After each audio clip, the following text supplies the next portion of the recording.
Okay, let's start with the Forest of Illusion. Now this place is a forest, obviously, and these things, well, it's just quite secretive, you know. Look at these things. It's just now you will kind of learn about the idea of this place as we go further on, but this particular world has the most secret exits of all the worlds.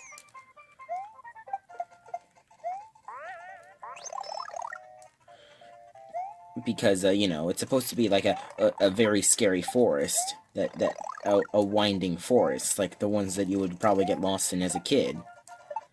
That never happened to me because I never lived near a forest, but you know, that's a thing that happens.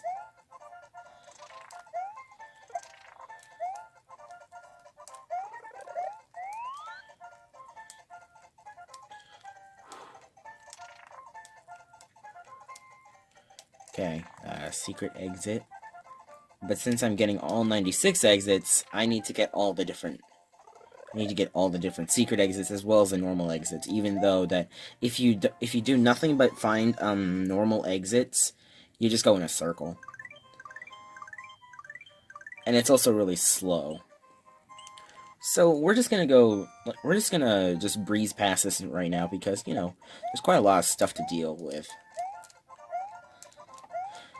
Of course, they can't hide the secret exits too well. They gotta make sure that you can still find them. This has been like a staple for like a bit, like you have like mandatory secret exits. But at that point, you might as well just like say to people, "Hey, there's a..."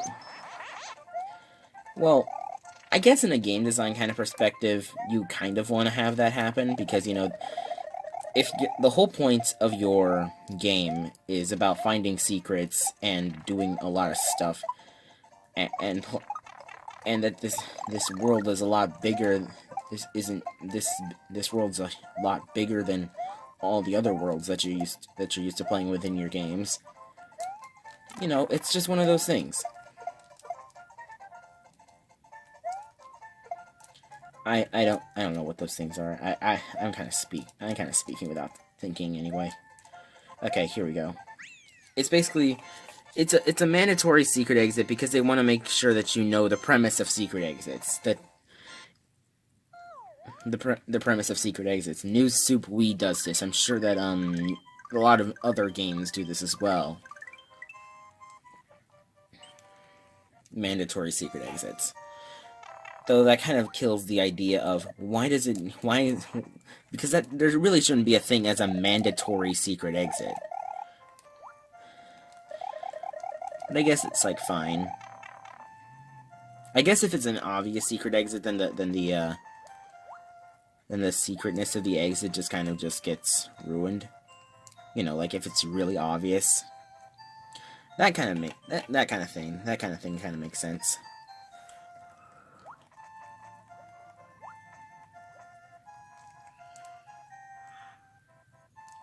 You sink pretty fast in the water, I noticed, and you also move faster if you hold a block. It moves you really differently. Like horizontal movement's really good, but vertical movement kind of suffers a bit, you know. It's kind of like that give and trade kind of thing. A give and take. Like you do abysmal vertically, but you do really fast horizontally. Oh gosh. Oh come on, I was spinning there. I shouldn't have taken a single point of damage. That's why I think that the Super Mario Advance version of this game actually doesn't I believe it when you take damage there, you just revert to Super Mario instead of a Cape Mario or just Small Mario. You just I think that oh gosh, that power up configuration was birthed in the new Super series of games. I remember hearing a lot of people saying that, oh, Super Mario Land that these games, that the new Soup games are very similar to each other, and there is no difference between them. And I have to say, no, there's a lot of things, there's a lot of different nuances about the series. I'm not gonna go talk about nuance. I'm not gonna talk about like the theoretical representation of what Bowser in every new Soup game is like. I'm just saying that the different feels of the games really do show, especially with the idea of items in the games. Like New Soup DS, you know, the first one. It had the idea that it should be like Mario World, where Mario World just kind of focused on the idea of, oh, you just have one item. You just have one item in reserve, and that should help the majority of players get through their levels. That makes complete sense to me. But then you have the things like then you move on to New Soup Wii, where you have tons and tons of items. I remember hearing a lot of people say that made the game a lot easier. And yes, it did. Having tons and tons of items definitely does make the game easier. But I advocate that it adds a lot more replay value, and it opens up interpretations on how to tackle a game. Like, for example, you can hold... in New Super Wii, you can hold up to 99 of any item in the game. Almost every single one. That is a big thing. That is really unbalanced. But I believe that balance really opens up for creativity. Because there's an abundance of items, you can tackle any obstacle with anything, quite honestly. That's the way that I view it. That's the way that I view New Soup Wii. You can tackle any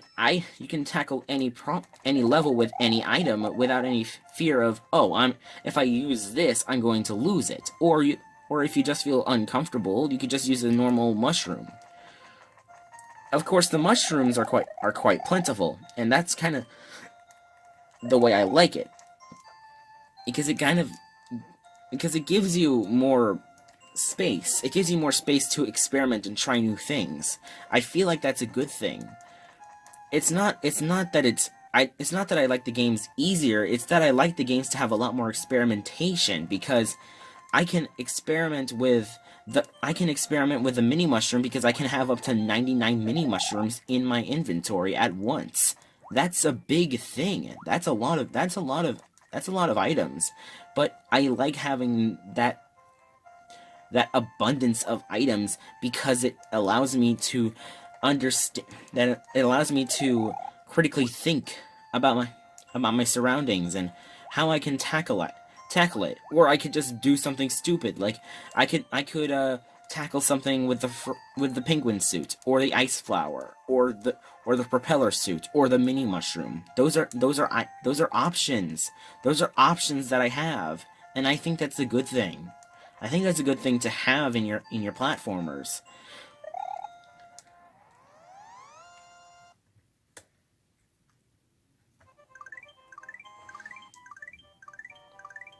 I mean, in your platformers, like, there's New Soup 2.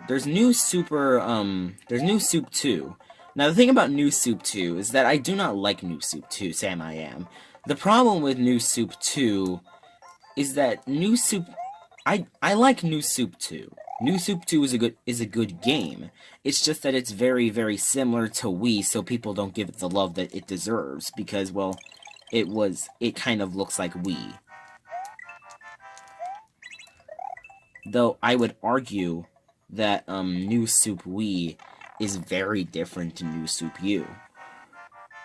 That New Soup 2 is very different to New Soup Wii, because New Soup 2 follows the Super Mario World thing, where you just have an item in reserve that you can call at any time, and New Soup U follows Super Mario Bros. 3, where you can just hold multiple items in reserve.